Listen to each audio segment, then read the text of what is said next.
ਬਿਸਮਿल्लाहिर्रहमानिर्रहीम। पंजाबी हो देखण ते सुनन वालियां ਨੂੰ सलाम अर्ज़ है। ਮੇਰੇ ਪਿਆਰੇ ਨਾਜ਼ਰੀਨ, ਜਿਸ ਤਰ੍ਹਾਂ ਕਿ ਤੁਹਾਨੂੰ ਮਾਲੂਮ ਹੈ, ਸਾਡੇ ਮਾਸ਼ਰੇ ਵਿੱਚ ਬਾਜ਼ ਇਹੋ ਜਿਹੇ ਦੁੱਖ ਨੇ ਜਿਹੜਾ ਸਾਡੀ ਜ਼ਿੰਦਗੀ ਦਾ ਹਿੱਸਾ ਬਣ ਕੇ ਰਹਿ ਜਾਂਦੇ ਨੇ। ਸਾਡੇ ਹਾਂ ਬੱਚਿਆਂ ਦੀ ਸ਼ਾਦੀ ਵਿਆਹ ਦੇ ਸਿਲਸਿਲੇ ਬਹੁਤ ਹੀ ਮੁਸ਼ਕਿਲ ਕਰ ਦਿੱਤੇ ਗਏ ਨੇ। ਬਹੁਤ ਸਾਰੀਆਂ ਫੈਮਲੀਆਂ ਜਦੋਂ ਕਿਸੇ ਬੱਚੀ ਦਾ ਰਿਸ਼ਤਾ ਦੇਖਣ ਜਾਂਦੀਆਂ ਨੇ, ਰਿਸ਼ਤਾ ਦੇਖਣਾ ਘੱਟ, ਦਾਵਤ ਉਡਾਣਾ ਜ਼ਿਆਦਾ। ਫਿਰ ਉੱਥੇ ਜਾ ਕੇ ਅਜੀਬੋ ਗਰੀਬ ਗੱਲਾਂ ਕੀਤੀਆਂ ਜਾਂਦੀਆਂ ਨੇ। ਇੰਝ ਲੱਗਦਾ ਹੈ ਜਿਵੇਂ ਕੁੜੀ ਵੇਖਣ ਨਹੀਂ ਆਏ, ਕੋਈ ਮੱਝ ਬੱਕਰੀ ਜਾਂ ਭੇਡ ਖਰੀਦਣ ਆਏ ਨੇ। ਅਕਸਰੀਅਤ ਫੈਮਲੀਆਂ ਤਾਂ ਘਰੋਂ ਸੋਚ ਕੇ ਜਾਂਦੀਆਂ ਨੇ ਅਸੀਂ ਉੱਥੇ ਜਾਣਾ ਹੈ ਅੱਜ ਟੀ ਪਾਰਟੀ 'ਤੇ, ਅੱਜ ਅਸੀਂ ਜਾ ਕੇ ਮੁਫਤ ਵਿੱਚ ਕੈਂਡਲ ਲਾਈਟ ਡਿਨਰ ਕਰਕੇ ਆਵਾਂਗੇ। ਉਹ ਸਾਰੀ ਚੀਜ਼ ਦੇ ਵਿੱਚ ਭੁੱਲ ਹੀ ਜਾਂਦੇ ਨੇ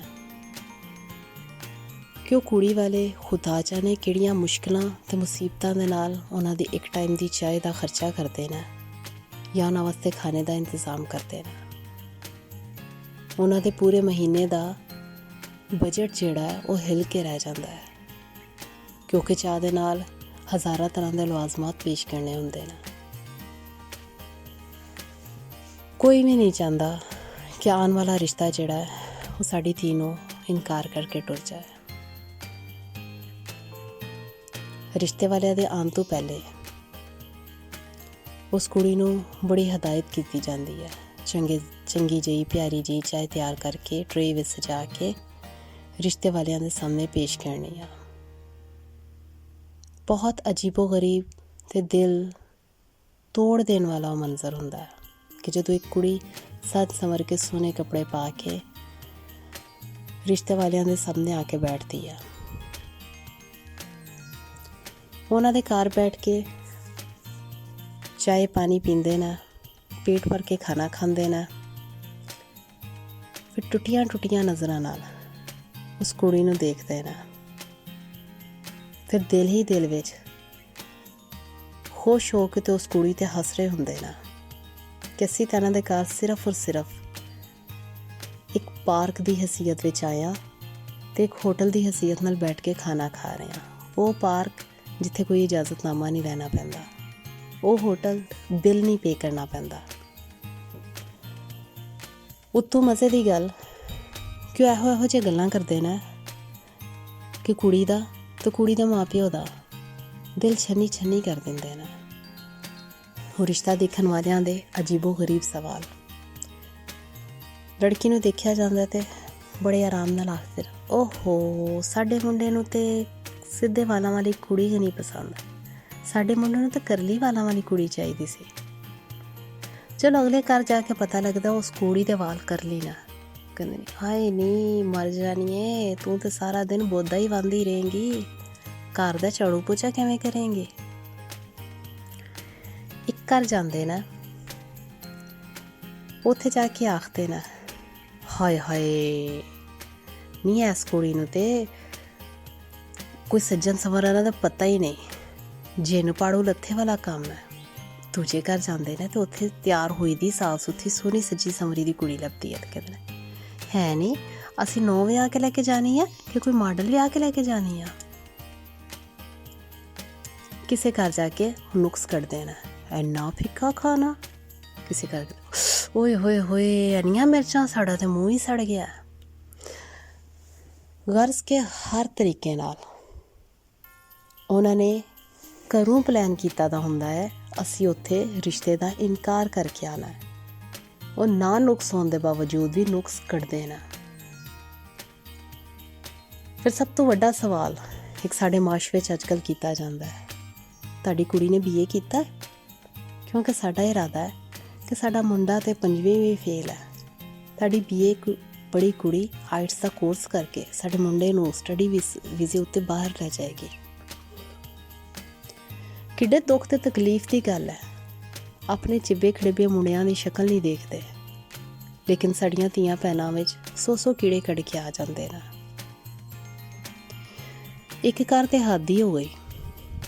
ਇੱਕ ਜਰਮਨ ਦੀ ਆਈ ਦੀ ਔਰਤ ਜਿਹਨੂੰ ਸ਼ਾਇਦ ਨਵਾਂ ਪੈਸਾ ਲੱਭਾ ਸੀ, ਇੱਕ ਘਰ ਜਾਂਦੀ ਹੈ ਤੇ ਬੜੇ ਤਕੱਲੁਫ ਦੇ ਨਾਲ ਬੈਠ ਕੇ ਚਾਹ ਪਾਣੀ ਪੀ ਰਹੀ ਆ।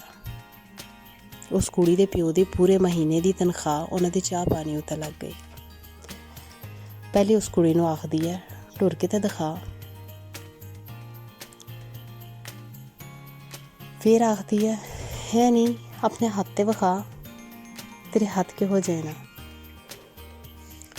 ਤੂੰ ਇਹਨਾਂ ਹੱਥਾਂ ਦੇ ਨਾਲ ਹੁੱਕਾ ਤੇ ਪਾ ਲੇਂਗੀ। ਇੱਕ ਬੁੱਢੀ ਇੱਕ ਘਰ ਜਾ ਕੇ ਆਖਦੀ ਹੈ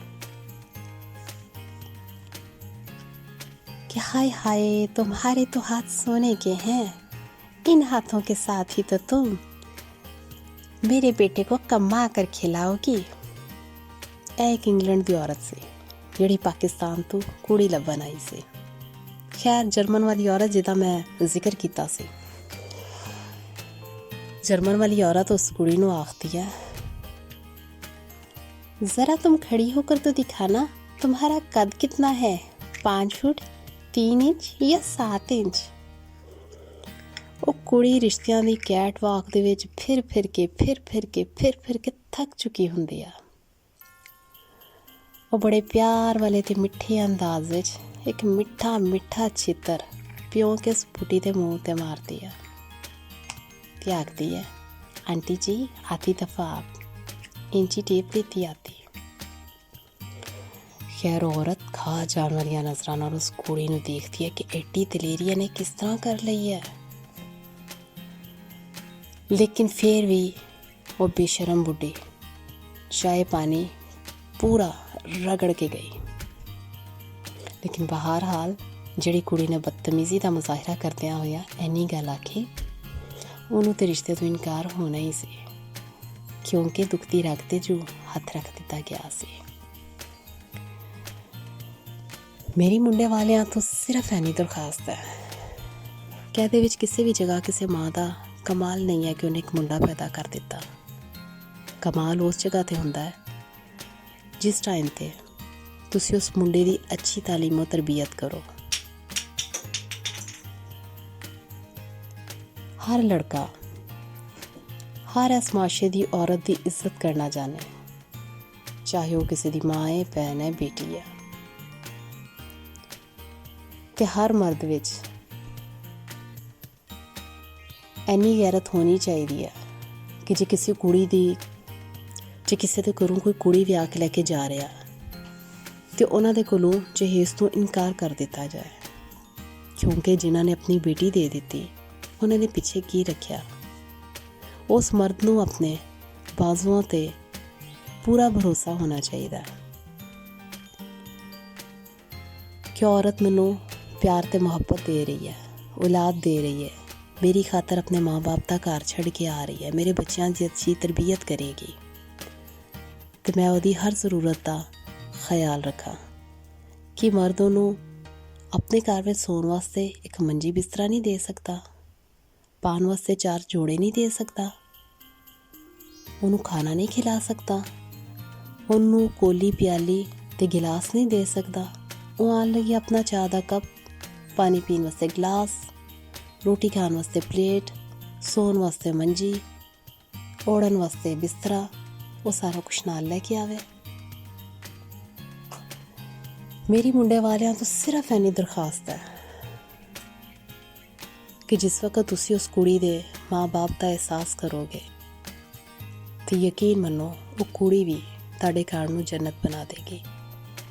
ਜੇ ਤੁਸੀਂ ਮੂੰਹ ਖੋਲ੍ਹ ਕੇ ਉਹਨਾਂ ਕੋਲੋਂ ਰਿਸ਼ਤੇ ਦੀ ਡਿਮਾਂਡ ਕਰੋਗੇ, ਜੇ ਤੁਸੀਂ ਮੂੰਹ ਖੋਲ੍ਹ ਕੇ ਕੁੜੀ ਵਾਲਿਆਂ ਕੋਲੋਂ ਰਿਸ਼ਤਾ ਮੰਗੋਗੇ, ਕਿ ਉਹ ਕੁੜੀ ਆ ਕੇ ਲੜਕੇ ਦੇ ਮਾਂ-ਪਿਓ ਨੂੰ ਆਪਣਾ ਮਾਂ-ਪਿਓ ਸਮਝ ਸਕੇਗੀ? ਉਹ ਕਦੇ ਨਹੀਂ ਸਮਝੇਗੀ। ਉਹਨੂੰ ਪਤਾ ਹੋਏਗਾ ਇਹਨਾਂ ਲੋਕਾਂ ਵਿੱਚ ਅਹਿਸਾਸ ਨਹੀਂ, ਇਹਨਾਂ ਨੇ ਮੇਰੇ ਮਾਂ-ਬਾਪ ਨੂੰ ਤਕਲੀਫ ਦਿੱਤੀ ਹੈ, ਰਿਸ਼ਤੇ ਵਾਸਤੇ ਤੰਗ ਕੀਤਾ ਹੈ, ਮੇਰੇ ਬਾਪ ਨੂੰ ਰਿਸ਼ਤੇ ਵਾਸਤੇ ਜਹੇਜ਼ ਵਾਸਤੇ ਲੋਕਾਂ ਦੇ ਅੱਗੇ ਹੱਥ ਫੈਲਾਉਣਾ ਪਿਆ ਹੈ, ਕਰਜ਼ਾ ਚੁੱਕਣਾ ਪਿਆ ਹੈ। ਆਪਣਾ ਘਰ ਵੇਚ ਕੇ ਉਹ ਆਪਣੀ ਧੀ ਦਾ ਘਰ ਬਣਾ ਰਿਹਾ। ਜਦੋਂ ਬੱਚਿਆਂ ਨੂੰ ਜਹੇਜ਼ ਦੇ ਦਿੱਤਾ ਜਾਂਦਾ ਹੈ। ਜਹੇਜ਼ ਦੀ ਪਾਲਿਸ਼ ਤੇ ਉਤੋਂ ਲੱਥ ਜਾਂਦੀ ਹੈ, ਪਰ ਉਸ ਬੁੱਢੇ ਕਮਜ਼ੋਰ ਪਿਓ ਦਾ ਕਰਜ਼ਾ ਨਹੀਂ ਉਤਰਦਾ। ਇੱਕ ਐਸਾ ਇਸ ਮਾਸ਼ਰੇ ਦਾ ਦਸਤੂਰ ਹੈ ਕਿ ਮਾਂ ਪਿਓ ਬੇਕਾਰ ਹੋ ਜਾਣ ਸਿਰਫ ਆਪਣੀ ਬੇਟੀ ਦਾ ਘਰ ਵਸਾਉਣ ਵਾਸਤੇ। ਇੱਕ ਐਸੀ ਸੁਨਨਤ ਰਸੂਲ ਹੈ ਕਿ ਇਸ ਰਿਸ਼ਤੇ ਨੂੰ ਇੰਨਾ ਮੁਸ਼ਕਿਲ ਕਿਉਂ ਬਣਾ ਦਿੱਤਾ ਗਿਆ ਹੈ। ਜਹੇਜ਼ ਨਾ ਹੋ ਜਾਣ ਦੀ ਵਜ੍ਹਾ ਤੋਂ, ਲੰਬੀਆਂ ਡਿਮਾਂਡਸ ਨਾ ਪੂਰੀ ਕਰਨ ਦੀ ਵਜ੍ਹਾ ਤੋਂ ਕਿੰਨੀਆਂ ਕੁੜੀਆਂ ਜਿਹੜੀਆਂ ਨੇ ਉਹ ਵਿਆਹ ਨਹੀਂ ਕਰ ਸਕਦੀਆਂ। ਕਿੰਨੀਆਂ ਕੁੜੀਆਂ ਦੇ ਸ਼ਾਦੀ ਤੋਂ ਚੰਦ ਦਿਨ ਪਹਿਲੇ ਰਿਸ਼ਤੇ ਤੋਂ ਇਨਕਾਰ ਹੋ ਜਾਂਦਾ ਹੈ। ਕਿੰਨੀਆਂ ਕੁੜੀਆਂ ਨੇ ਜਿਹੜੀਆਂ ਜਹੇਜ਼ ਦੀ ਵਜ੍ਹਾ ਤੋਂ ਸਿਰਫ ਮੌਤ ਨੂੰ ਗਲੇ ਲਗਾ ਲੈਂਦੀਆਂ ਨੇ। ਕਿੰਨੀਆਂ ਕੁੜੀਆਂ ਨੇ ਜਿਹੜੀਆਂ ਵਿਆਹ ਕੇ ਟੁਰ ਜਾਂਦੀਆਂ ਨੇ, ਉਹਨਾਂ ਦੇ ਸਸੁਰਾਲ ਵਾਲੇ ਚੁੱਲ੍ਹਾ ਫਟ ਜਾਣ ਦਾ ਡਰਾਮਾ ਕਰਦੇ ਨੇ। ਕਿੰਨੀਆਂ ਕੁੜੀਆਂ ਨੇ ਜਿਨ੍ਹਾਂ 'ਤੇ ਤੇਜ਼ਾਬ ਸੁੱਟ ਦਿੱਤਾ ਜਾਂਦਾ ਹੈ। ਕਦੀ ਉਹਨਾਂ ਨੇ ਇਹ ਸੋਚਿਆ ਕਿ ਅੱਜ ਅਸੀਂ ਕਿਸੇ ਦੀ ਧੀ ਉੱਤੇ ਜ਼ੁਲਮ ਕਰ ਰਹੇ ਹਾਂ, ਕੱਲ੍ਹ ਨੂੰ ਇਸ ਜਗ੍ਹਾ 'ਤੇ ਸਾਡੀ ਆਪਣੀ ਧੀ ਪੋਤੀ ਐਸੀ ਜਗ੍ਹਾ 'ਤੇ ਖਲੋਤੀ ਹੋ ਸਕਦੀ ਹੈ। ਖੁਦਾ ਦੇ ਵਾਸਤੇ ਸਾਡੇ ਪਿਆਰੇ ਨਬੀ ਅਕਰਮ ਮੁਹੰਮਦ ਸੱਲੱਲਾਹੁ ਅਲੈਹਿ ਵਸੱਲਮ ਨੇ ਰਿਸ਼ਤੇ ਨੂੰ ਬਹੁਤ ਆਸਾਨ ਕਰਾਰ ਦਿੱਤਾ ਹੈ। ਉਸ ਮਾਸ਼ਰੇ ਦੇ ਵਿੱਚ ਕਿਸੇ ਵੀ ਜਗ੍ਹਾ 'ਤੇ ਕੋਈ ਜਹੇਜ਼ ਨਹੀਂ ਹੁੰਦਾ ਸੀ, ਅਤੇ ਸਾਡੇ ਇੰਡੀਆ ਅਤੇ ਪਾਕਿਸਤਾਨ ਦੇ ਵਿੱਚ ਜਹੇਜ਼ ਕਿਉਂ? ਉਹਨੂੰ ਮਲੇਸ਼ੀਆ ਦੇ ਕਾਨੂੰਨ ਦੇ ਹਿਸਾਬ ਨਾਲ ਬਹੁਤ ਹੀ ਜ਼ਿਆਦਾ ਪਸੰਦ ਹੈ ਕਿ ਮੁੰਡੇ ਵਾਲੇ ਜਦੋਂ ਆਉਂਦੇ ਨੇ ਉਦੋਂ ਕੁੜੀ ਵਾਲਿਆਂ ਕੋਲੋਂ ਆ ਕੇ ਪੁੱਛਦੇ ਨੇ ਕਿ ਸਾਡੇ ਤੇ ਖਾਨਦਾਨ ਦੇ ਇੰਨੇ ਲੋਕ ਕੁੜੀ ਵਿਆਹਣ ਆਉਣਗੇ ਅਤੇ ਤੁਹਾਡੇ ਖਾਨਦਾਨ ਦੇ ਕਿੰਨੇ ਲੋਕ ਹੋਣਗੇ। ਜਦੋਂ ਉਹ ਦੱਸਦੇ ਨੇ ਸਾਡੇ 15 ਨੇ, 20 ਨੇ, 50 ਨੇ ਜਾਂ 100 ਅਫਰਾਦ ਨੇ, ਤੂੰ ਪੁੱਛਣਗੇ ਉਹਨਾਂ ਦੇ ਖਾਣ ਪੀਣ ਦਾ ਕਿੰਨਾ ਖਰਚਾ ਹੈ। ਮੁੰਡੇ ਵਾਲੇ ਉਸੇ ਟਾਈਮ 'ਤੇ ਉਹ ਰਕਮ ਕੱਢ ਕੇ ਕੁੜੀ ਵਾਲਿਆਂ ਦੇ ਹਵਾਲੇ ਕਰਦੇ ਨੇ, ਜਾਂ ਸ਼ਾਦੀ ਹਾਲ ਜਾਂ ਖਾਣ ਪੀਣ ਦਾ ਅਰੇਂਜਮੈਂਟ ਜਿਹੜਾ ਵੀ ਕੋਈ ਇੰਤਜ਼ਾਮਾਤ ਹੁੰਦੇ ਨੇ, ਉਸ ਇੰਤਜ਼ਾਮਾਤ ਦੀ ਪੇਮੈਂਟ ਮੁੰਡੇ ਵਾਲੇ ਕਰਦੇ ਨੇ। ਇਹ ਚੀਜ਼ ਬਹੁਤ ਅੱਛੀ ਲੱਗਦੀ ਆ ਕਿ ਇਹਨਾਂ ਚੀਜ਼ਾਂ ਨੂੰ ਬਹੁਤ ਆਸਾਨ ਕਰ ਦਿੱਤਾ ਗਿਆ। ਲੇਕਿਨ ਸਾਡੇ ਇੰਡੀਆ ਅਤੇ ਪਾਕਿਸਤਾਨ ਦੇ ਵਿੱਚ ਜਹੇਜ਼ ਦੇ ਨਾਮ ਉੱਤੇ ਸ਼ਾਦੀ ਵਿਆਹ ਨੂੰ ਬਹੁਤ ਹੀ ਮੁਸ਼ਕਿਲ ਤਰੀਨ ਕਰ ਦਿੱਤਾ ਗਿਆ। ਜਹੇਜ਼ ਦੀ ਵਲੀ ਕਿੰਨੀਆਂ ਕੁੜੀਆਂ ਚੜ੍ਹਦੀਆਂ ਰਹਿਣਗੀਆਂ, ਕਿੰਨੇ ਮਾਂ ਪਿਓ ਇਸ ਚੱਕੀ ਵਿੱਚ ਪਿਸ ਜਾਣਗੇ, ਕਿੰਨੇ ਮਾਂ ਪਿਓ ਦੇ ਸਿਰ ਚੁੱਕ ਜਾਣਗੇ। ਕਿੰਨੀਆਂ ਕੁੜੀਆਂ ਜਹੇਜ਼ ਨਾ ਲੈ ਕੇ ਜਾਣ ਦੀ ਸੂਰਤ ਵਿੱਚ ਸਸੁਰਾਲ ਦੇ ਵਿੱਚ ਸਿਰ ਚੁੱਕ ਕੇ ਗੱਲ ਨਹੀਂ ਕਰ ਸਕਣਗੀਆਂ। ਸਾਡੇ ਮਾਸ਼ਰੇ ਦਾ ਸਭ ਤੋਂ ਵੱਡੀ ਬੁਰਾਈ ਹੈ ਕਿ ਲੋਕ ਜਹੇਜ਼ ਨੂੰ ਇੱਕ ਲਾਨਤ ਤੇ ਜ਼ਰੂਰ ਕਹਿੰਦੇ ਨੇ, ਲੇਕਿਨ ਹੱਸਦੇ ਮੁਸਕਰਾਉਂਦੇ ਖੁਸ਼ ਹੋ ਕੇ ਜਹੇਜ਼ ਦੇ ਟਰੱਕ ਭਰ ਕੇ ਆਪਣੇ ਘਰ ਲੈ ਕੇ ਜਾਂਦੇ ਨੇ। ਇਹ ਜਹੇਜ਼ ਦੀ ਲਾਨਤ ਦੂਸਰਿਆਂ ਵਾਸਤੇ ਤੇ ਦੱਸ ਦਿੱਤੀ ਜਾਂਦੀ ਹੈ, ਪਰ ਆਪਣੇ ਘਰ ਉਹ ਲਾਨਤ ਕਿੰਨੀ ਖੁਸ਼ੀ ਨਾਲ ਲੈ ਜਾਂਦੇ ਨੇ। ਉਸੇ ਲਾਨਤ 'ਤੇ ਸੌਂਦੇ ਨੇ, ਉਸੇ ਲਾਨਤ ਵਿੱਚ ਖਾਂਦੇ ਪੀਂਦੇ ਨੇ, ਅਤੇ ਉਹੀ ਲਾਨਤ ਦੂਸਰਿਆਂ ਨੂੰ ਦੱਸ ਕੇ ਅਤੇ ਫਖਰ ਅਤੇ ਗਰੂਰ ਨਾਲ ਦੱਸਿਆ ਜਾਂਦਾ ਹੈ ਬਈ ਸਾਡੀ ਨੂੰਹ ਇੰਨੀ ਲਾਨਤ ਸਾਡੇ ਵਾਸਤੇ ਲੈ ਕੇ ਆਈ ਹੈ। ਖੁਦਾ ਦੇ ਵਾਸਤੇ ਸੱਸਾਂ ਅਤੇ ਸਹੁਰਿਆਂ ਤੋਂ ਇੱਕ ਦਰਖਾਸਤ ਹੈ, ਮੁੰਡਿਆਂ ਦੇ ਮਾਂ ਪਿਓ ਤੋਂ ਇੱਕ ਦਰਖਾਸਤ ਹੈ, ਉਹਨਾਂ ਮੁੰਡਿਆਂ ਤੋਂ ਵੀ ਇੱਕ ਦਰਖਾਸਤ ਹੈ। ਜੇ ਤੁਹਾਡੇ ਮਾਂ ਪਿਓ ਜਾਹਿਲ ਗੰਵਾਰ ਨੇ, ਪੜ੍ਹੇ ਲਿਖੇ ਨਹੀਂ, ਲੇਕਿਨ ਤੁਸੀਂ ਇਸ ਮਾਸ਼ਰੇ ਦੇ ਪੜ੍ਹੇ ਲਿਖੇ ਅਤੇ ਬਾਸ਼ਊਰ ਸ਼ਹਿਰੀ ਹੋ, ਤੁਸੀਂ ਆਪਣੇ ਮਾਂ ਬਾਪ ਅੱਗੇ ਸ਼ਰਤ ਰੱਖੋ ਕਿ ਅਸੀਂ ਨਿਕਾਹ ਇਸ ਸ਼ਰਤ 'ਤੇ ਕਰਨਾ ਹੈ ਕਿ ਅਸੀਂ ਜਹੇਜ਼ ਨਹੀਂ ਲੈਣਾ। ਅਸੀਂ ਇੱਕ ਗੈਰਤਮੰਦ ਮਰਦ ਹਾਂ, ਸਾਨੂੰ ਆਪਣੇ ਬਾਜ਼ੂਆਂ ਦੀ ਤਾਕਤ ਉੱਤੇ ਪੂਰਾ ਭਰੋਸਾ ਹੈ। ਅਸੀਂ ਆਪਣੀ ਬੀਵੀ ਬੱਚਿਆਂ ਦਾ ਪੇਟ ਪਾਲ ਸਕਦੇ ਹਾਂ। ਅਸੀਂ ਕਿਸੇ ਮਜਬੂਰ ਇਨਸਾਨ ਦੀਆਂ ਮਜਬੂਰੀਆਂ ਖਰੀਦ ਕੇ ਆਪਣਾ ਘਰ ਨਹੀਂ ਵਸਾ ਸਕਦੇ। ਯਕੀਨ ਮੰਨੋ, ਜਿਹੜੀ ਕੁੜੀ ਤੁਸੀਂ ਵਿਆਹ ਕੇ ਲਿਆਓਗੇ ਉਹ ਤੁਹਾਡੇ ਘਰ ਨੂੰ ਜੰਨਤ ਬਣਾ ਕੇ ਰੱਖ ਦੇਗੀ। ਇੱਕ ਦਫਾ ਬਾਰਿਸ਼ ਦੇ ਪਹਿਲੇ ਕਤਰੇ ਵਾਂਗਰ ਕਦਮ 'ਤੇ ਚੁੱਕ ਕੇ ਦੇਖੋ, ਅਤੇ ਜਿਹੜਾ ਮਰਦ ਕਿਸੇ ਅੱਗੇ ਜਹੇਜ਼ ਨਾਮ ਦੀ ਭੀਖ ਮੰਗਦਾ ਹੈ ਉਹਨੂੰ ਫਿਰ ਧੀ ਨਹੀਂ ਦੇਣੀ ਚਾਹੀਦੀ। ਉਹਨੂੰ ਅੰਦਰੋਂ ਚੁੱਕ ਕੇ ਸਦਕੇ ਦੇ 2-4 ਰੁਪਏ ਫੜਾ ਦੇਣੇ ਚਾਹੀਦੇ ਨੇ। ਕਿਉਂਕਿ ਉਹ ਬੇਟੀ ਲੈਣ ਦੇ ਕਾਬਿਲ ਨਹੀਂ ਹੁੰਦਾ। ਕੋਈ ਆਪਣੇ ਜਿਗਰ ਦਾ ਟੁਕੜਾ ਇੱਕ ਭਿਖਾਰੀ ਦੇ ਹੱਥ ਵਿੱਚ ਕਿਸ ਤਰ੍ਹਾਂ ਦੇ ਸਕਦਾ ਹੈ। ਲੜਕਿਆਂ ਵਾਲਿਆਂ ਤੋਂ ਬਹੁਤ ਜ਼ਿਆਦਾ ਮੇਰੀ ਬੇਨਤੀ ਹੈ ਕਿ ਆਪਣੇ ਪੁੱਤਰਾਂ ਦੇ ਪ੍ਰਾਈਸ ਟੈਗ ਨਾ ਲਗਾਓ, ਉੱਤੇ ਕੀਮਤ ਦਾ ਚਿੱਟ ਆਪਣੇ ਪੁੱਤਰਾਂ 'ਤੇ ਨਾ ਨਸਬ ਕਰੋ। ਉਹ ਚਿੱਟਾ ਲਾ ਕੇ ਸੁੱਟ ਦਿਓ, ਫਿਰ ਦੇਖਣਾ ਤੁਹਾਡਾ ਪੁੱਤਰ ਵੀ ਗੈਰਤਮੰਦ ਹੋ ਜਾਏਗਾ। ਨਾ ਬਗੈਰਤ ਸੱਸ ਸਹੁਰੇ ਬਣੋ, ਨਾ ਬਗੈਰਤ ਸ਼ੌਹਰ ਬਣੋ। ਮੈਂ ਉਮੀਦ ਕਰਦੀ ਹਾਂ ਕਿ ਤੁਹਾਨੂੰ ਮੇਰੀਆਂ ਗੱਲਾਂ ਬੁਰੀਆਂ ਨਹੀਂ ਲੱਗਣ ਡਈਆਂ ਹੋਣਗੀਆਂ। ਬਹੁਤ ਜ਼ਿਆਦਾ ਤਲਖ ਗੱਲਾਂ ਨੇ, ਲੇਕਿਨ ਇਸ ਮਾਸ਼ਰੇ ਦਾ ਸੱਚ ਹੈ। ਕਦੋਂ ਤੱਕ ਇਹ ਕੁੜੀਆਂ ਜਹੇਜ਼ ਨਾਮ ਦੇ ਲਾਨਤ ਦੀ ਵਜ੍ਹਾ ਤੋਂ ਘਰ ਬੈਠੀਆਂ ਰਹਿ ਜਾਣਗੀਆਂ? ਕਿੰਨੀਆਂ ਕੁੜੀਆਂ ਆਪਣੇ ਮਾਂ ਪਿਓ ਦੀ ਇੱਜ਼ਤ ਰੋਲ ਕੇ ਉਹਨਾਂ ਦੀ ਇੱਜ਼ਤ ਦਾ ਜਨਾਜ਼ਾ ਸਿਰਫ ਇਸ ਵਜ੍ਹਾ ਤੋਂ ਕੱਢ ਦਿੰਦੀਆਂ ਨੇ ਕਿਉਂਕਿ ਉਹਨਾਂ ਦੇ ਮਾਂ ਪਿਓ ਕੋਲ ਦੇਣ ਵਾਸਤੇ ਜਹੇਜ਼ ਨਹੀਂ ਹੁੰਦਾ। ਇਹ ਮਾਸ਼ਰਾ ਬੇਰਾਰਵੀ ਦਾ ਸ਼ਿਕਾਰ ਕਿਸ ਲਈ ਹੋ ਰਿਹਾ? ਸਿਰਫ ਜਹੇਜ਼ ਨਾ ਹੋਣ ਦੀ ਵਜ੍ਹਾ ਤੋਂ। ਮੈਂ ਉਮੀਦ ਕਰਦੀ ਹਾਂ ਕਿ ਮੇਰੀ ਸਟੋਰੀ ਤਾਂ ਨਹੀਂ ਇਹਨੂੰ ਅਸੀਂ ਕਹਿ ਸਕਦੇ, ਇੱਕ ਇਸ ਮਾਸ਼ਰੇ ਦਾ ਕੜਵਾ ਸੱਚ ਕਹਿ ਸਕਦੇ ਹਾਂ। ਮੈਂ ਉਮੀਦ ਕਰਦੀ ਹਾਂ ਕਿ ਇਹ ਕੜਵਾ ਸੱਚ ਹਰ ਮਰਦ ਸੁਣੇਗਾ, ਇੱਥੇ ਆਪਣੇ ਵਾਸਤੇ ਅਮਲ ਕਰੇਗਾ। ਜਿਹੜੇ ਲੜਕੀ ਦੀ ਸ਼ਾਦੀ ਨਹੀਂ ਹੋਈ ਉਹ 'ਤੇ ਅਮਲ ਕਰੇਗਾ, ਅਤੇ ਜਿਨ੍ਹਾਂ ਦੀ ਸ਼ਾਦੀ ਹੋ ਚੁੱਕੀ ਹੈ ਕਿ ਉਹਨਾਂ ਦੀ ਔਲਾਦ ਹੋਣੀ ਆ, ਉਹਨਾਂ ਨੇ ਆਪਣੇ ਬੱਚਿਆਂ ਦਾ ਵਿਆਹ ਕਰਨਾ ਜਾਂ ਆਪਣੇ ਭਾਈਆਂ ਦਾ ਵਿਆਹ ਕਰਨਾ। ਮੈਂ ਉਮੀਦ ਕਰਦੀ ਹਾਂ ਕਿ ਉਹ ਮੇਰੇ ਇਸ ਕੜਵੇ ਸੱਚ ਨੂੰ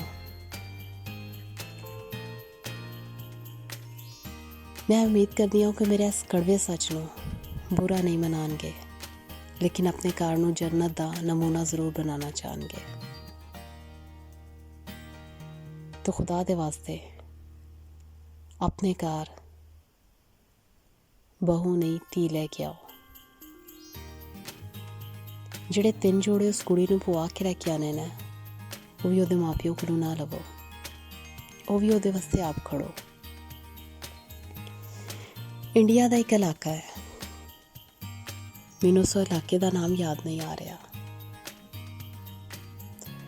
ਲੇਕਿਨ ਉਸ ਇਲਾਕੇ ਦੇ ਵਿੱਚ ਲੜਕੇ ਵਾਲੇ ਜਦੋਂ ਜਾਂਦੇ ਨਾ, ਉਸ ਟਾਈਮ ਤੋਂ ਉਸ ਲੜਕੀ ਵਾਸਤੇ ਜੋੜਾ ਨਾਲ ਲੈ ਕੇ ਜਾਂਦੇ ਨਾ। ਆਪਣਾ ਜੋੜਾ ਪਵਾ ਕੇ ਉਸ ਕੁੜੀ ਨੂੰ ਰੁਖਸਤ ਕਰਕੇ ਘਰ ਲੈ ਕੇ ਆਇਆ ਜਾਂਦਾ ਹੈ।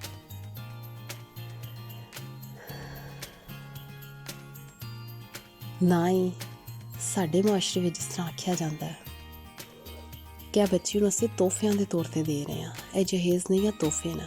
ਤੋਹਫੇ ਵੀ ਜਹੇਜ਼ ਦੇ ਰੂਪ ਦੇ ਵਿੱਚ ਹੀ ਮੰਗੇ ਜਾਂਦੇ ਨੇ। ਲਿਹਾਜ਼ਾ ਇਹੋ ਜਿਹੇ ਤੋਹਫੇ ਉਸ ਇਲਾਕੇ ਵਿੱਚ ਸਖਤੀ ਨਾਲ ਮਨਾ ਨੇ। ਉੱਥੇ ਕਿਸੇ ਲੜਕੀ ਦੀ ਸ਼ਾਦੀ ਜਿਹੜੀ ਆ ਉਹ ਮੁਸ਼ਕਿਲ ਨਹੀਂ ਆ। ਔਰ ਜਿਹੜੇ ਇਲਾਕਿਆਂ ਦੇ ਵਿੱਚ ਉੱਥੇ ਵੀ ਜਹੇਜ਼ ਲਿਆ ਜਾਂਦਾ ਹੈ, ਉੱਥੇ ਵੀ ਉਹਨਾਂ ਲੜਕੀਆਂ ਨੂੰ ਇੱਕ ਚੱਕੀ ਦੇ ਵਿੱਚ ਪੀਸ ਕੇ ਰੇਜ਼ਾ ਕਰ ਦਿੱਤਾ ਜਾਂਦਾ ਹੈ। ਉਹਦੀ ਰੂਹ ਨੂੰ ਜਹੇਜ਼ ਨਾਮ ਦੇ ਤਾਨੇ ਤੋਂ ਜ਼ਖਮੀ ਕਰ ਦਿੱਤਾ ਜਾਂਦਾ ਹੈ।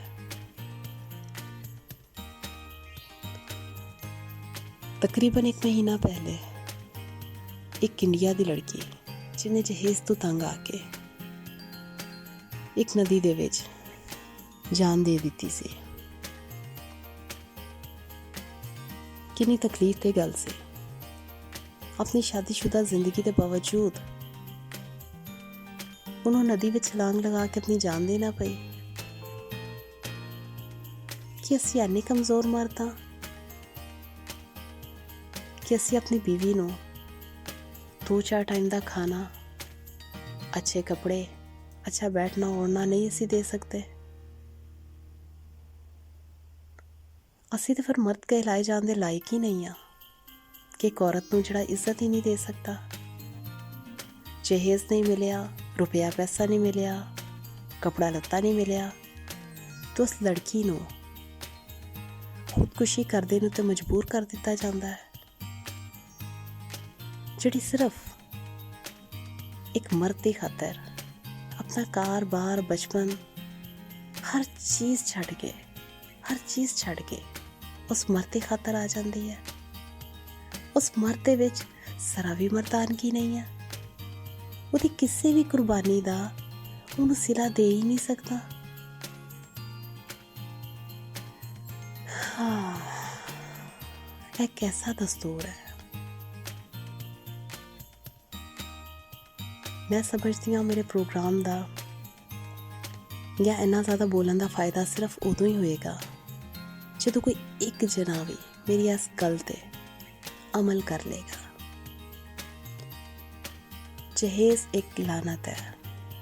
ਇਹਨੂੰ ਸਿਰਫ ਅਸੀਂ ਇੱਕ ਨਾਰਾ ਨਹੀਂ ਬਣਾਉਣਾ, ਅਮਲ ਕਰਕੇ ਦਿਖਾਣਾ ਹੈ। ਮੈਂ ਮਰਦਾਂ ਅਤੇ ਖਵਾਤੀਨ ਦੇ ਵਿੱਚ ਦੇਖਿਆ ਹੈ, ਇਸ ਚੀਜ਼ ਦਾ ਇਤਰਾਫ ਕਰਦੇ ਨੇ, ਇਕਰਾਰ ਕਰਦੇ ਨੇ, ਲੇਕਿਨ ਜਦੋਂ ਇੱਕ ਔਰਤ ਨੇ ਆਪਣੀ ਨੌਂ ਲੈ ਕੇ ਆਉਣੀ ਹੁੰਦੀ ਆ, ਉਦੋਂ ਇਸ ਚੀਜ਼ ਨੂੰ ਉਹ ਭੁੱਲ ਜਾਂਦੀ ਆ। ਜਿਸ ਟਾਈਮ 'ਤੇ ਇੱਕ ਲੜਕੇ ਨੇ ਸ਼ਾਦੀ ਕਰਨੀ ਹੁੰਦੀ ਆ, ਉਸ ਟਾਈਮ ਤੋਂ ਲੜਕਾ ਵੀ ਭੁੱਲ ਜਾਂਦਾ ਹੈ ਕਿ ਜਹੇਜ਼ ਇੱਕ ਲਾਨਤ ਹੈ। ਖੁਦਾ ਦੇ ਵਾਸਤੇ ਇਹ ਉਸ ਟਾਈਮ 'ਤੇ ਯਾਦ ਰੱਖੋ ਜਦੋਂ ਅਸੀਂ ਕਿਸੇ ਦੇ ਘਰੋਂ ਨਹੁੰ ਵਿਆਹੁਣ ਜਾ ਰਹੇ ਹਾਂ ਜਾਂ ਅਸੀਂ ਬੀਵੀ ਲੈਣ ਜਾ ਰਹੇ ਹਾਂ। ਇਹ ਨਾਰਾ ਸਾਨੂੰ ਉਸ ਵਕਤ ਲਗਾਉਣਾ ਹੈ। ਉਹਨਾਂ ਦੇ ਕੋਲੋਂ ਇਹ 4 ਜੋੜੇ ਕੱਪੜੇ, ਮੰਜੀ, ਬਿਸਤਰਾ ਅਸੀਂ ਨਹੀਂ ਲੈਣਾ। ਅਸੀਂ ਆਪਣੀ ਬੁੱਢੀ ਦਾ ਖਰਚਾ ਪੂਰਾ ਕਰ ਸਕਦੇ ਹਾਂ। ਅਸੀਂ ਗੈਰਤਮੰਦ ਮਰਦ ਹਾਂ। ਆਪਣੀ ਮਰਦਾਨਗੀ ਉੱਤੇ ਸਾਨੂੰ ਇਤਬਾਰ ਹੋਣਾ ਚਾਹੀਦਾ, ਗਰਵ ਹੋਣਾ ਚਾਹੀਦਾ। ਹਰ ਕੋਈ ਮਿਸਾਲ ਦੇ ਸਾਡੇ ਕਿ ਫਲਾਂ ਮਰਦ ਨੇ ਜਹੇਜ਼ ਲੈਣ ਤੋਂ ਇਨਕਾਰ ਕੀਤਾ। ਕੋਈ ਇੱਕ ਤੇ ਬਾਰਿਸ਼ ਦਾ ਪਹਿਲਾ ਕਤਰਾ ਬਣੇ, ਕੋਈ ਇੱਕ ਤੇ ਪਹਿਲਾ ਬਾਰਿਸ਼ ਦਾ ਕਤਰਾ ਬਣੇ। ਮੈਨੂੰ ਪੂਰਾ ਯਕੀਨ ਹੈ ਇੱਕ ਕਦਮ ਚੁੱਕਣ ਦੀ ਵਾਰੀ ਹੋਏਗੀ ਤੇ ਤੁਹਾਡੇ ਪਿੱਛੇ ਇੱਕ ਸਮੁੰਦਰ ਆਏਗਾ ਜਿਹੜਾ ਤੁਹਾਡੀ ਅੱਛਾਈ ਤੇ ਤਾਰੀਫ ਦੇਖਦਿਆਂ ਹੋਇਆ ਹਰ ਕੋਈ ਇਸ ਚੀਜ਼ 'ਤੇ ਅਮਲ ਕਰੇਗਾ। ਮੈਂ ਸਮਝਦੀ ਹਾਂ ਕੋਈ ਇੱਕ ਫੈਮਿਲੀ, ਕੋਈ ਇੱਕ ਖਾਨਦਾਨ, ਕੋਈ ਇੱਕ ਲੜਕਾ ਜਾਂ ਕੋਈ ਇੱਕ ਸੱਸ ਸਹੁਰਾ ਆਪਣੀ ਨੌਂ ਕੋਲੋਂ, ਬੀਵੀ ਕੋਲੋਂ ਜਹੇਜ਼ ਲੈਣ ਤੋਂ ਇਨਕਾਰ ਕਰ ਦੇਣਗੇ ਤਾਂ ਮੈਂ ਸਮਝ ਜਾਵਾਂਗੀ ਮੇਰੇ ਪ੍ਰੋਗਰਾਮ ਦਾ ਮਕਸਦ ਪੂਰਾ ਹੋ ਗਿਆ। ਤੇ ਮੈਂ ਤੁਹਾਡੇ ਸਭ ਤੋਂ ਹੱਥ ਜੋੜ ਕੇ ਬੇਨਤੀ ਕਰਦੀ ਹਾਂ, ਖੁਦਾ ਦੇ ਵਾਸਤੇ ਇਸ ਨਾਰੇ 'ਤੇ ਅਮਲ ਵੀ ਕਰੋ। ਜਹੇਜ਼ ਇੱਕ ਲਾਨਤ ਹੈ। ਉਮੀਦ ਕਰਦੀ ਹਾਂ ਕਿ ਬਹੁਤ ਤਲਖ ਗੱਲਾਂ ਤੁਹਾਨੂੰ ਬੁਰੀਆਂ ਨਹੀਂ ਲੱਗੀਆਂ ਹੋਣਗੀਆਂ। ਮੈਂ ਤਾਂ ਅਲਫਾਜ਼ ਸਿਰਫ ਅਦਾ ਕੀਤੇ ਨੇ। ਜਿੰਨੀਆਂ ਤਲਖ ਗੱਲਾਂ ਤੁਸੀਂ ਸੁਣੀਆਂ ਨੇ, ਇਸ ਤੋਂ ਜ਼ਿਆਦਾ ਤਲਖ ਜ਼ਿੰਦਗੀ ਹੈ।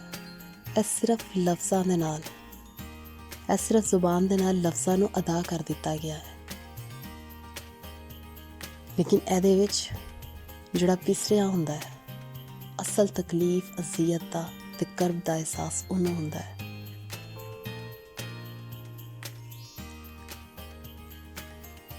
मिसाल ऐसे तरह ही है, साहिल के तमाशाई हर डूबने वाले पे अफसोस तो करते हैं, बचाया नहीं करते।